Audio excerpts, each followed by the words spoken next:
sum up Operation Absolute Resolve, would you say that it was about oil or it was about regime change? It's about peace on earth. How is it peace on earth? Peace on earth. We got to have peace. It's our hemisphere. The Monroe Doctrine was very important when it was done, and other presidents, a lot of them, they lost sight of it. I didn't. I didn't lose sight. But it really is, it's peace on earth. Thank you very much.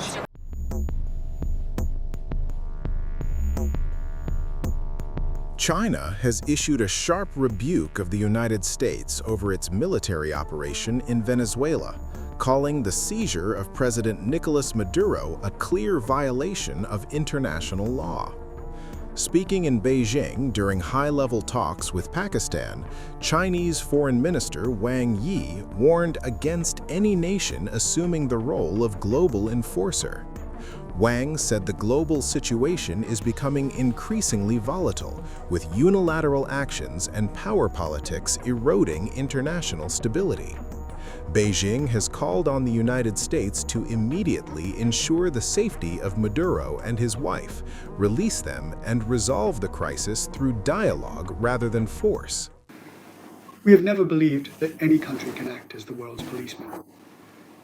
Nor do we agree that any country can claim to be an international judge. The sovereignty and security of all countries should be fully protected by international law. We have always opposed the use or threat of force in international relations. We oppose imposing the will of one country on other countries. China is willing to work together with the international community, including Pakistan, to firmly uphold the UN Charter, adhere to the bottom line of international morality, insist on the equality of all countries' sovereignty, jointly safeguard world peace and development, and work together to promote the building of a community with a shared future for mankind. The U.S. operation has triggered widespread global backlash, including protests across more than 100 American cities and condemnation from Latin America, BRICS nations, and several European leaders. Meanwhile, images of Maduro in handcuffs, escorted by U.S. agents in New York, have dominated international headlines, fueling questions over the legality of the operation. U.S. President Donald Trump has defended the move, saying Washington will temporarily run Venezuela and tap its vast oil reserves, comments that critics say expose the true motive behind the intervention. Chinese military analyst Song Jongping says the strike was never about counter-narcotics. Song said the operation was planned well in advance and deliberately kept from the U.S. Congress, describing it as militarily effective but legally indefensible. He warned that U.S. control over Venezuela, home to the world's largest proven oil reserves, could reshape global oil pricing power and threaten Chinese economic interests in the region. Experts in Beijing argue the move sets a dangerous precedent, weakening the authority of the United Nations and accelerating a shift toward what they describe as a law of the jungle in global affairs. The UN Security Council is now set to convene an emergency meeting as pressure mounts on Washington over whether international law still applies, or only when it is convenient. It's not surprising at all. I think Trump had already said 2 months ago that he wanted to take action against Venezuela, though he claimed it was to target drug trafficking organizations. But in reality, as for Trump, this time during the airstrike, his objective was very clear. It was a targeted elimination. What does targeted elimination mean? It means directly capturing Maduro. That's exactly what he wanted to achieve. What he was really targeting was the Maduro regime. As for whether it was actually related to drug trafficking organizations, does he care? Not at all. That's just an excuse. So as for Trump, this operation was something he had planned for a long time.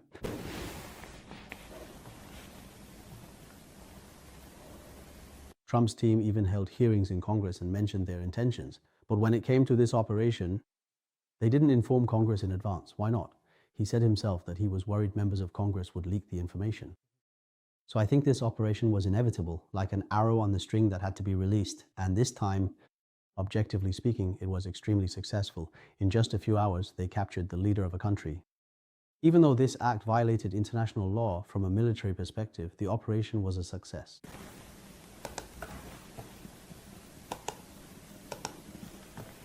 As for the US talking about anti-drug efforts, this is actually just a fig leaf. The real purpose is to keep control of these oil resources in their own hands. Trump repeatedly mentioned in his speeches that the oil facilities in Venezuela were originally built by Americans. But after Chavez implemented nationalization, he drove out these American companies through buyouts and achieved nationalization. What Trump meant was that since these facilities were built by Americans, he hopes to take them back in a reasonable and legal way.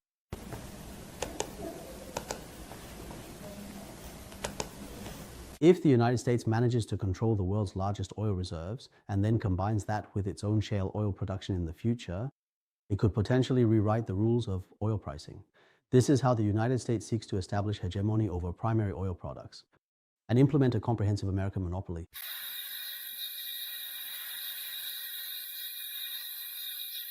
I think the impact of this would be quite significant. First, from a strategic perspective, if Trump were to support a right-wing regime coming to power, cooperation with China could be greatly reduced. The Maduro government has signed many cooperation agreements with China, and some of these agreements might come to an abrupt end. This is a risk that we must be aware of.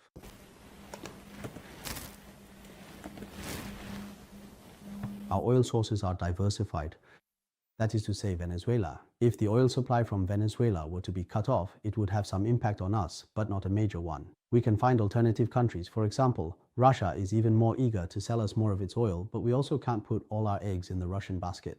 What we want to achieve is diversified development.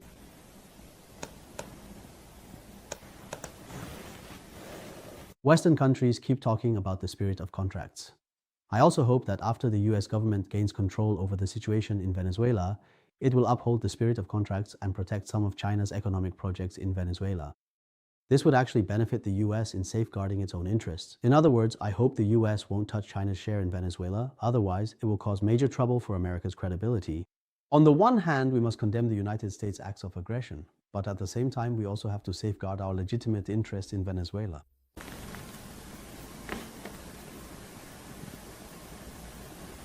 In the future, China wants to do business with these Latin American countries.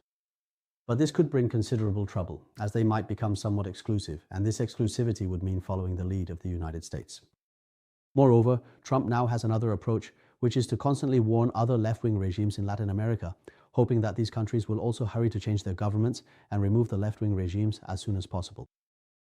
If that happens, it could lead to even less cooperation between these countries and China, and some collaborations might even be cancelled. Therefore, when we invest in these Latin American countries, we must assess the local political risks. The reserves have reached 300 billion barrels. 300 billion barrels. Where do we start counting from? From the perspective of Asia, Trump's use of force against the Venezuelan regime is itself a violation of international law and the United Nations Charter. The UN Charter clearly stipulates that force cannot be used arbitrarily against a sovereign nation, especially when there is no authorization from the United Nations Security Council. But we need to understand one thing. Over all these years, apart from the Gulf War, which was authorized by the UN Security Council, when has the United States ever obtained Security Council authorization for its various military actions? They believe that they themselves are international law, that they can represent international law and the United Nations Charter. They even treat NATO as if it were the UN Charter, turning NATO's charter into the UN Charter. So I think the United States simply doesn't care what other countries think. The killing is just like when they took out bin Laden before. Bin Laden was resisting stubbornly. From Trump's perspective, what he wants now is for the entire Latin American region to obey the United States, to act according to the American way, including Bolsonaro in Brazil, who was once called the Trump of Brazil, but later this person was arrested. Now it's Lula. Lula is from the left-wing ruling party, so as Trump in the future, he will also target these countries, including Brazil. He will use all kinds of methods, hoping to bring about a complete change to achieve this goal. So for Latin American countries, it has indeed had a chilling effect. Right now, it's mainly about intimidating these South American countries, including Brazil, and actually many other countries as well. Even from the perspective of the international community, everyone is condemning the United States military invasion. But for most of the international community, there is a sense of helplessness. You can't go against the United States. The US simply holds hegemony in South America. The United States holds global hegemony. This is an indisputable fact. Even though the US claims in its national security reports that it no longer seeks global hegemony or that its dominance will gradually diminish, in reality, American hegemony has persisted for many years. Successive US administrations have continued to use hegemonic tactics to invade other sovereign nations.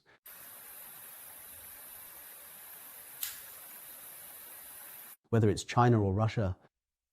They have no way to interfere in Venezuela's internal affairs because if they were to do so, they would risk a possible conflict with the United States.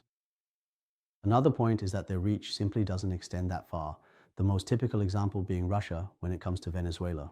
When Venezuela was threatened by the United States, Russia urgently provided military assistance and continuously helped train Venezuelan troops.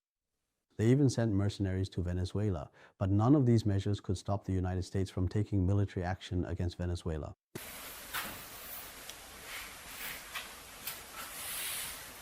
As for China, we also do not interfere in other countries' internal affairs. We strongly condemn this matter.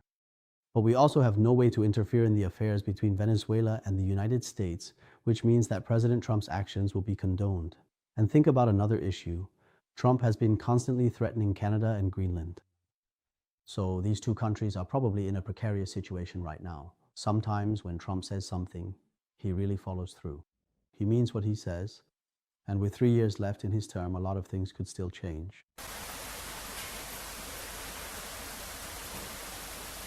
I think the Trump administration adopts a pragmatic foreign policy. What does that mean? It means he can deal with small countries however he wants, but he doesn't dare to mess with big countries, especially major powers like China and Russia, particularly those with nuclear weapons.